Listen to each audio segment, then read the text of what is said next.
Santri Kalong TV, media dakwah Ahlu Sunnah wal Jamaah.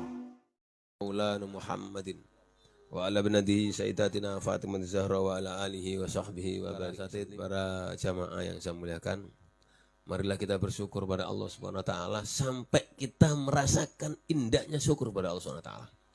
Sampai kita benar-benar merasakan nikmatnya bersyukur pada Allah Subhanahu wa taala.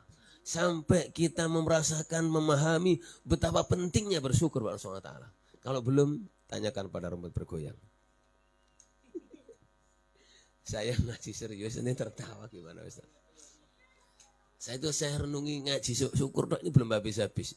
Ini baru saya sampaikan malam ini tadi. Ini saya baru malam ini. Gimana-mana belum ini. Saya pikir, iya ya, kenapa syukur ditaruh di depan? Karena mencakup seluruh kandungan Al-Quran. Allah yang inginkan manusia itu bersyukur pada Allah. Diwahirkan oleh Allah, sholat, zakat, puasa, haji itu punya syukur.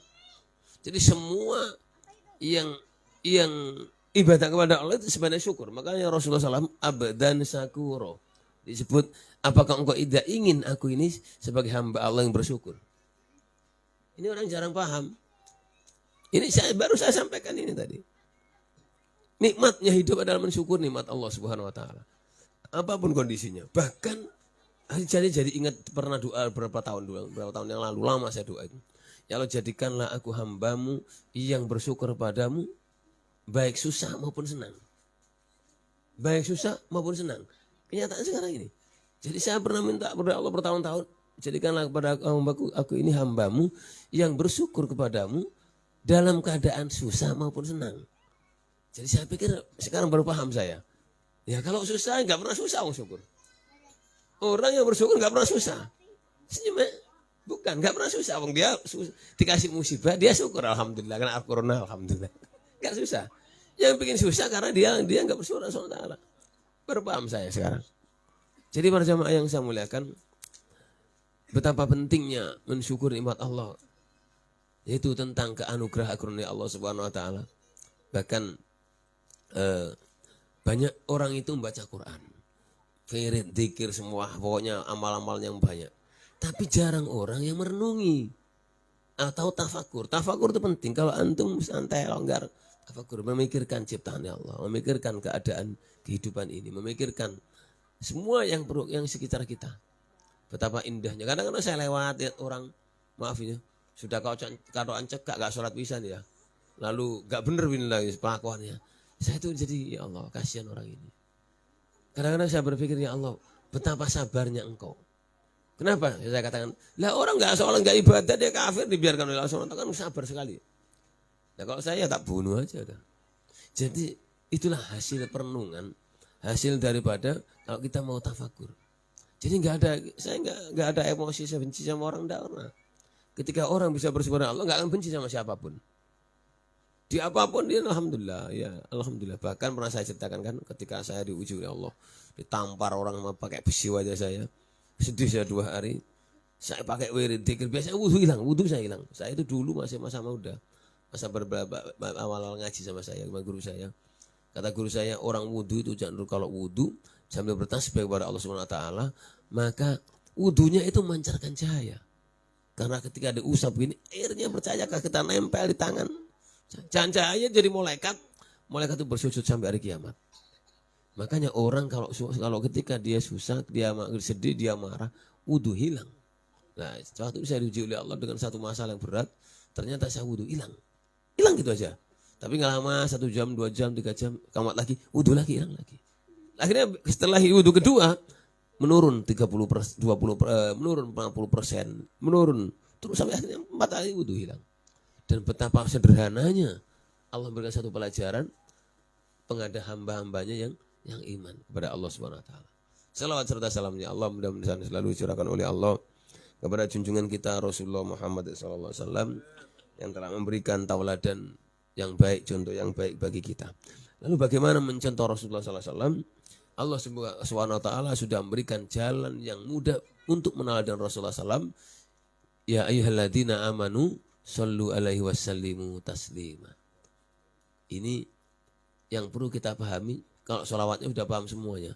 Yang perlu panjenengan renungi, sallu alaihi Wasallimu taslima, taslim ini. Saya kemarin pertengahan bulan ketemu Habib siapa itu? Habib Sawahi ya, dari dua orang. Untuk Cina itu saya bilang apa? Antum udah pernah ketemu Rasulullah, Habib? Belum. Antum nasibnya Rasulullah. Iya, binnya bin. Tapi saya ragu dengan antum bilang. Kenapa? Aku mau bertanya, adakah seorang Habib, adakah seorang cucu, ya, adakah seorang cucu, seorang kakek tidak pernah, adakah seorang kakek tidak mau menjenguk cucunya? Ini aja cucunya gendong. Pertanyaan yang nampar Habib saya. Adakah seorang kakek nggak pernah nengok cucunya? Yang kedua, adakah seorang cucu nggak ketemu nenek kakeknya? Tampar Habib. Tertawa dia. Wah, ini pelajaran saya nggak ada di Yaman. Saya pulang dari Yaman, pelajaran Gus Nur. Udah saya cari zikir kamu, antum tak bilang gitu. Waktu dibawa. Kemarin semalam di Habib ketemu lagi ada Habib ponakan ini, Habib siapa itu? Sabu kita gitu kan juga sama saya. Saya sebelum ini petunjuk ini saya sudah bermunajat beberapa hari kepada Allah SWT, dan saya akan sampaikan ini ya Rasulullah kepada cucu-cucumu. Mau tersinggung silakan. Sampaikan salam aja. Aku suruh bilang ngomong gitu. Saya nggak takut. Saya ini demi Allah saya tidak bohong. Saya sebelum menyampaikan ini saya bermunajat kepada Allah, saya minta izin kepada Rasulullah SAW untuk mengingatkan. Supaya apa? Supaya cucunya Rasulullah SAW ini bangkit. Mungkin nggak ada ngomong gini ya. Jangan bilang tuh, jangan khawatir. Kalau yang mati aja saya waktunya mati. Biar ikan gandoli istri saya tetap mati ya mati. Tapi ini perlu disampaikan. Supaya apa? Supaya anak cucunya Rasulullah ini, karena dari ini lampu-lampu dunia itu dari ini. Kalau lampu-lampunya gelap gimana itu? Kamu rekam sampaikan aja udah gak apa-apa. Mau dihujat Habib tak ajak matur Kanjeng Nabi Muhammad SAW. Jadi para jamaah yang saya muliakan, kebanyakan orang baca sholawat ini dihitung dari jumlahnya, fadilahnya. Tidak diambil dari hikmah. Wasallimu taslima. Ingat kalimatnya. Kalau panjenengan ingin menawadani Rasulullah SAW dengan jalan sholawat, dan ini perintah Allah SWT. Innallaha wa malaikatahu yusholluna ala nabi. Contoh yang tidak pernah ada, yang tidak pernah dijalankan Allah SWT. Ya ayyuhalladzina amanu shollu alaihi wasallimu taslima.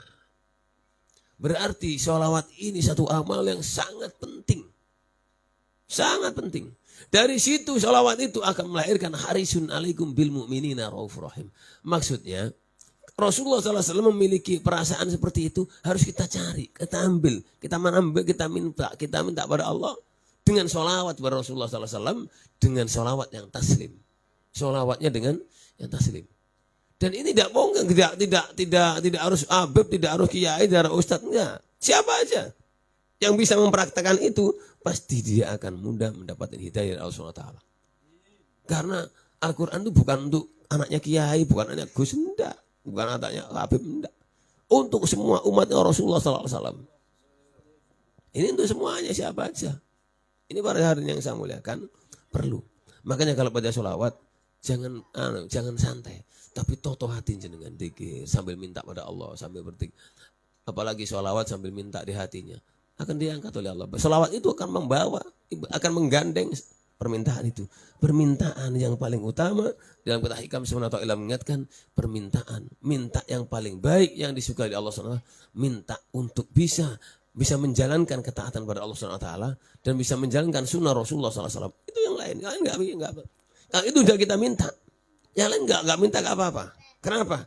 Akan katut sendiri sudah. Urusan dunia wa akhirat udah katut. Kapan saya sampaikan dalam satu forum, ada satu para anak sekolah, bahwa manusia itu ada 2 masa, ada 4 masa, 3 masa ya. Masa kecil, ya, kalau sampai tak suruh main anak kecil nggak mau, karena masanya udah lewat. Ada masa pendidikan, ada nomor kedua masa pendidikan, masa mencari ilmu. Nah, mulai kecil sudah mulai dididik. Tapi intinya masa mulai pendidikan setelah balik, mulai SD, SMP sampai SD. Untuk apa? Untuk bekal ilmu di dunia, dan dia harus mempunyai bekal ilmu di akhirat.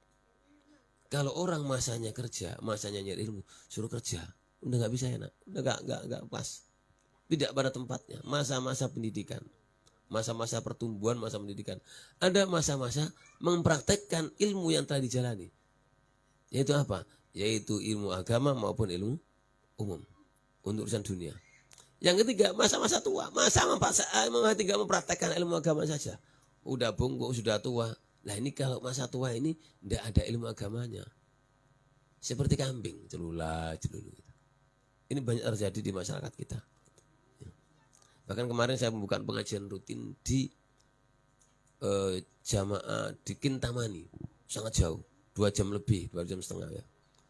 Kintamani itu daerah pelosok hanya ada 26 kakak, 30 kakak, tapi tinggal 22 kakak. Yang lainnya udah pergi ke kota karena keadaannya minus, ekonominya juga.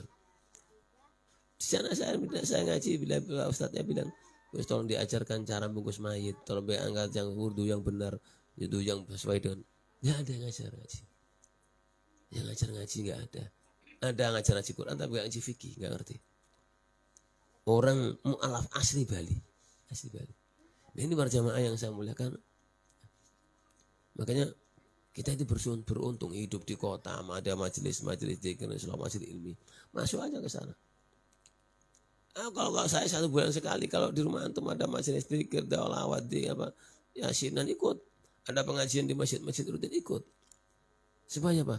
Waktu antum itu banyak manfaatnya. Bukan banyak yang terbuangnya. Kalau memang jauh, sekiranya masih mampu, tubuhnya fisiknya masih mampu pulang dari kerja atau pulang dari kerja jam 5 sampai sini mak. Kalau santrinya itu ngaji orang lain, dibiarkan itu disuruh. Tapi kalau cilik-cilik ulama masuk itu kalau santri ngaji orang lain dia marah.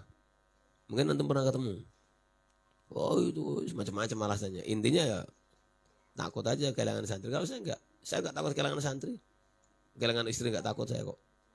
Kehilangan saya hilang meninggal udah biasa aja. Yang penting saya hanya takut kehilangan Allah dan Rasulnya. Bagaimana orang kehilangan Allah itu hati enggak lupa kepada Allah. Hati lupa kepada akhlaknya Rasulullah SAW. Hati lupa dengan menauladani Rasulullah SAW. Itu yang paling bahaya. Hati lupa kepada keagungan Allah, kebesaran Allah. Itu yang paling bahaya. Kalau istri, anak, harta, benda lawis. Hidup ini sudah ada. Kita harus yakin. Dengan jaminan Allah subhanahu wa ta'ala. Wa min dabat bismillahirrahmanirrahim. Wa min dabatil alfi-ardi. Alallahi illa rizikuha. Ini kita yakini. Harus kita pahami itu. Makanya para hajam yang saya muliakan. Mari kejarlah. Sampai antum merasakan nikmatnya. Yaitu ketika menikmatnya hidup dengan syukur kepada Allah. Sampai antum merasakan indahnya kita menjalankan sunnah Rasulullah SAW. Sampai kita merasakan nikmatnya bersolawat kepada Rasulullah SAW. Saat itu pasti antum akan temui Rasulullah SAW. Insya Allah akan temui. Bukan hanya mimpi aja, bukan ketika baca solawat. Mungkin lagi mimpi juga, mungkin Anda mimpikan orang lain. Antum juga mimpi, orang lain juga mimpikan bahwa antum lah ketemu Rasulullah SAW. Rasulullah itu luar biasa, sudah gak bisa dibayangkan bagaimana hatinya, bagaimana kecintaannya kepada umatnya. Saya mikir dengan umatnya aja Rasulullah cinta, apalagi pada cucunya. Maka setelah saya jatuhkan gitu saya bilang, tahu nggak Rasulullah itu harisun alaikum bil mu'minina raufur rahim itu kepada umatnya. Bagaimana kalau dengan cucunya? Lebih saya yakin pasti itu. Nah, kalau ya cucunya enggak ya salah dewe tak guyoni. Kalau saya itu mengkritik orang membangun sifatnya, mengingatkan, membangun, bukan mencemooh, enggak. Jangan salah paham. Untuk menyemangati. Hadirin yang saya muliakan, karena itulah renungi nanti pulang. Dan usahakan, kalau antum ingin menemukan itu, bersihkan hati. Jangan ada hasud. Jangan ada riya, jangan ada sombong. Jangan ingin dilihat orang. Jangan ingin dilihat. Bahkan jangan ingin dilihat istrimu. Wah ini istrinya marah-marah nih. Istri juga gitu, jangan lihat suaminya. Maksudnya beribadahlah karena Allah SWT. Contohi suaminya. Bila perlu suami istri saling meneladani. Berlomba-lomba dalam kebaikan. Berlomba dalam ibadah. Ketika itu terjadi pada suami istri. Rasulullah SAW telah beliau dalam sabdanya. Baiti jannati. Maksudnya Allah akan menurunkan kasih sayang sama istri dengan keduanya. Ikatan kuat. Sangat kuat dengan suami istri. Karena saya baru pergi dari rumah. Saya udah SMS istri saya. Yang ku kangen. Gitu. Enggak pernah teman. 1 bulan enggak pernah ngomong gimana. Ya itu makanya. Nah itu memang benar kadang-kadang ya Allah. aku akan bangun sama istriku. Saya enggak bohong itu. Padahal saya itu kalau kata biasa itu lihat istri bertembok aja, cuma tembok aja. Maksudnya enggak begitu ampere itu. Pernah nggak saya bikin satu tulisan dalam WA saya. Sesungguhnya aku ini ya Allah sudah tidak punya rasa dengan dunia. Dengan apapun. Tapi kewajiban kuat. Tapi Rasulullah SAW, kenapa Rasulullah beliau sangat sayang kepada istrinya. Sayangnya ini adalah sebagai karena itu petunjuk, karena itu ada hidayah, karena itu adalah tauladan, karena itu contoh. Tapi sayangnya Rasulullah sayangi Sayyidah Aisyah kepada Sayyidah Khadijah kepada istrinya tidak mengurangi sedikit pun cintanya, sayangnya kepada Allah SWT. Ini yang perlu kita. Ini tidak akan bisa muncul begitu saja. Kalau kita beli HP yang muncul sementara bisa. Ini perjuangan. Harus kita perjuangan, harus kita perjuangkan. Cari itu. Ini PR. Mudah-mudahan Allah memberikan jalan keluar untuk antum semuanya. Assalamualaikum warahmatullahi wabarakatuh. Al-Fatihah.